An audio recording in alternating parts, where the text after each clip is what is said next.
What happens when luxury stops being a goal and becomes the entry fee?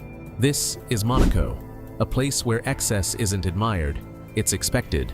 Where the streets echo with supercar engines, the marina is packed tighter than most cities' parking lots, and wealth moves so casually it almost feels unreal. Here, a simple walk along the harbor means passing machines worth millions and yachts owned by people you'll never see on magazine covers. Everything shines. Everything performs. Designer fashion blends into marble streets, champagne flows like water, and cameras chase an image that never breaks. Monaco doesn't sleep, it showcases. But behind the polished surface is something far more intense. This isn't just a playground for the rich, it's a pressure cooker.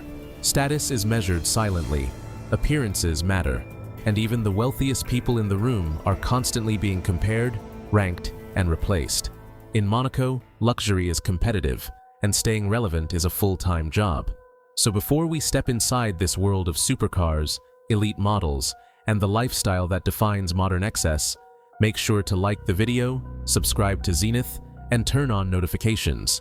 Because what you're about to see isn't just about money, it's about the tension between image and reality in the most exclusive place on Earth. Stay until the end. The truth behind Monaco's luxury scene isn't what most people expect. Monaco isn't small, it's concentrated. Every square meter carries pressure, presence, and expectation. They call it the world's smallest stage, but the performance never pauses. In this city, luxury isn't decoration, it's the air everyone breathes. From sunrise to long past midnight, the coastline reflects a carefully maintained illusion. Balconies overlook a harbor packed with floating fortunes. Streets feel less like infrastructure and more like runways. Nothing moves without intention. Nothing appears accidental. During the day, the city gleams. Sunlight catches polished metal, glass towers, and hulls that cost more than entire suburbs. At night, the same spaces shift tone. Lights soften. Music spills from terraces. The crowd changes, but the standard doesn't. Beauty, influence, and ambition circulate together, measured quietly with every glance. In Monaco, appearances don't lie, but they don't tell the full truth either. The person serving coffee may have stepped off magazine covers years ago. The quiet man reading nearby might control industries across continents. Status isn't announced here, it's assumed. And if you don't belong, the city makes that clear without ever saying a word. Because this place isn't forgiving. When everyone shines, fading becomes dangerous. In Monaco, visibility is currency, and the spotlight doesn't warm, it tests. Mornings arrive differently here, not with silence, but with sound. Engines echo through Monte Carlo before the city fully wakes. The streets come alive as machines worth millions glide over stone like they own it, because they often do. Exotic cars don't draw crowds, they blend in. A Lamborghini slips past unnoticed. A Bugatti pauses briefly, then disappears. A Rolls-Royce moves through traffic as if untouched by gravity. Driving here isn't transportation, it's presentation. Every vehicle carries a message, a victory, a lineage, a statement. Some belong to heirs barely old enough to remember earning anything. Others mark milestones in empires built far beyond these streets. Together, they turn the city into a moving exhibition of power. Visitors stop walking. Phones rise instinctively. Casino Square becomes a living gallery, where reflections from marble hotels ripple across carbon fiber and chrome. Even the valet staff operate with practiced calm, handling more wealth before noon than most people see in a lifetime. And once a year, the city tightens its grip entirely. The engines grow louder. The stakes rise. The Monaco Grand Prix arrives, and with it, the clearest reminder of what this place really is. Not a playground, a proving ground. The same streets where people sip espresso at sunrise become one of the most dangerous racing circuits on Earth by afternoon. Formula One engines tear through Monaco's narrow turns, shaking the balconies packed with champagne, applause, and quiet competition. The race ends, but the noise never really fades. By night, the engines return, smoother, slower, more expensive. Here, cars aren't transportation, they're identity. Every rev is a message, every arrival is a statement, and every driver is being watched, judged, measured. In Monaco, power doesn't whisper, it roars. But while the machines command the streets, something else commands the attention. Walk into the Monte Carlo casino or onto the terraces overlooking the harbor, and you'll see who truly runs the room. Models, heiresses, business leaders, and women whose presence alone shifts the atmosphere. In Monaco, beauty isn't decoration, it's strategy.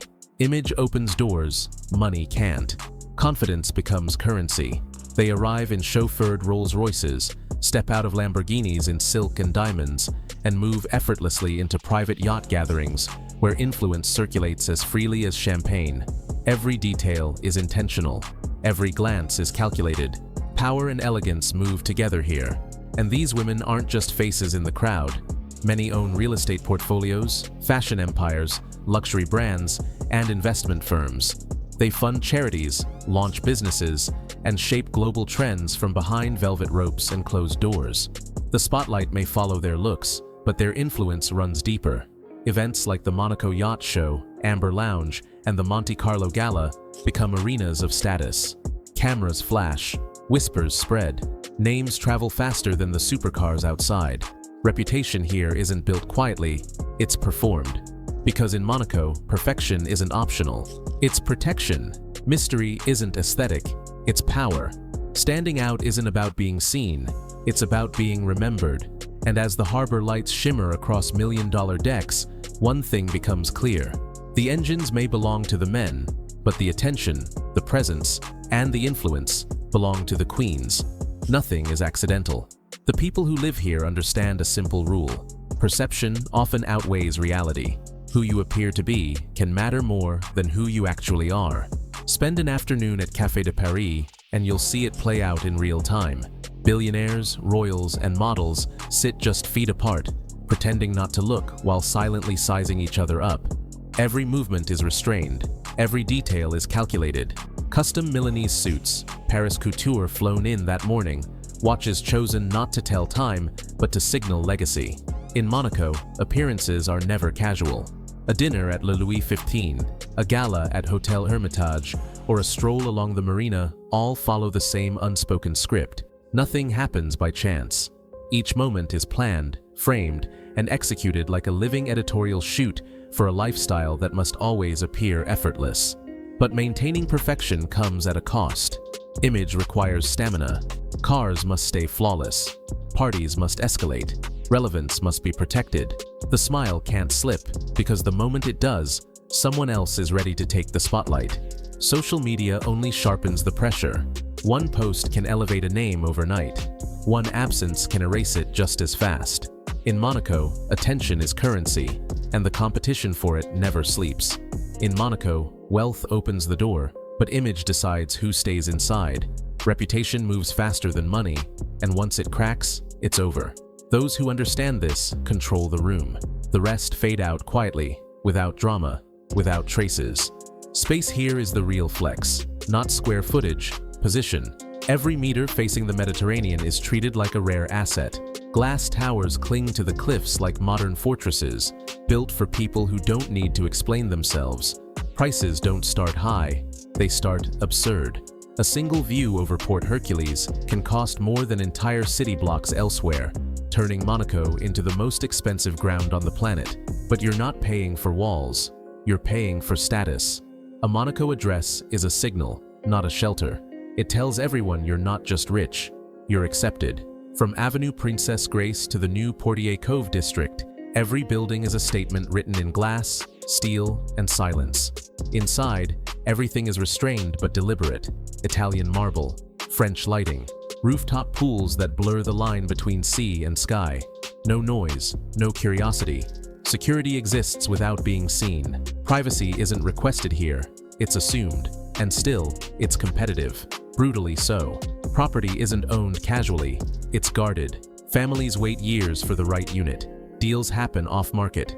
The old elite protect addresses the way royalty once protected titles.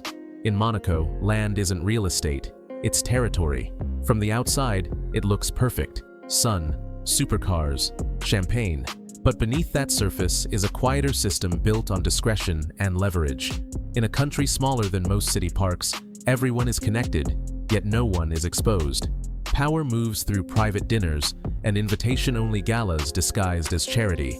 Information is currency. Silence is protection. Say too much and you're done. Shake hands in public, compete in private. Smile for cameras, strategize behind tinted glass. That's Monaco's real game. Not luxury, not money. Control, played quietly by people who never need to announce they're winning. In Monaco, nothing exists at face value. Conversations are filtered, relationships are compartmentalized, and silence often carries more weight than words. Connections form quietly between people whose names never appear together in public, and whatever happens after midnight is rarely acknowledged after sunrise. Here, ambiguity isn't accidental. It's protection. This city doesn't punish mistakes with headlines. It erases people instead. Status here isn't loud. It's fragile. The higher someone climbs, the more invisible they're expected to become. Visibility is tolerated only when it's controlled. Anything else is considered reckless. When daylight fades, Monaco doesn't slow down. It shifts gears.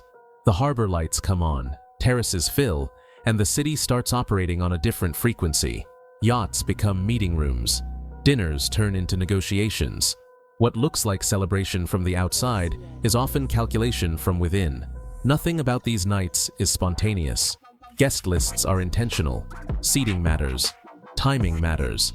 A single evening can realign business interests, dissolve alliances, or quietly decide who no longer belongs in the inner circle. By morning, no one talks about what happened. They don't need to. Outcomes are visible in who's suddenly welcomed and who isn't. The pressure to maintain position here is relentless. Bigger assets, sharper presentation, constant upgrades. Stagnation is treated as decline. Even those with limitless money feel it, because in Monaco, wealth only gets you in once. Staying requires something else. Luxury here doesn't equal ease. It creates isolation. Many lives surrounded by perfection, yet operate behind emotional armor, knowing that vulnerability is the fastest way to lose leverage. And still, no one walks away.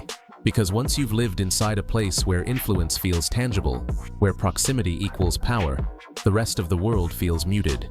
Smaller, slower, so they stay. Adjusting, competing, managing perception.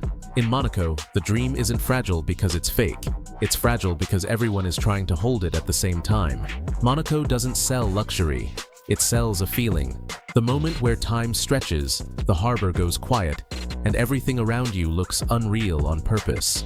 Steel, marble, speed, beauty, all layered until reality starts to blur. But perfection always has weight. Behind the lights and silence, people are still competing, still proving, still chasing something that never fully settles. Power here isn't loud, it's exhausting. And that's the part no one posts.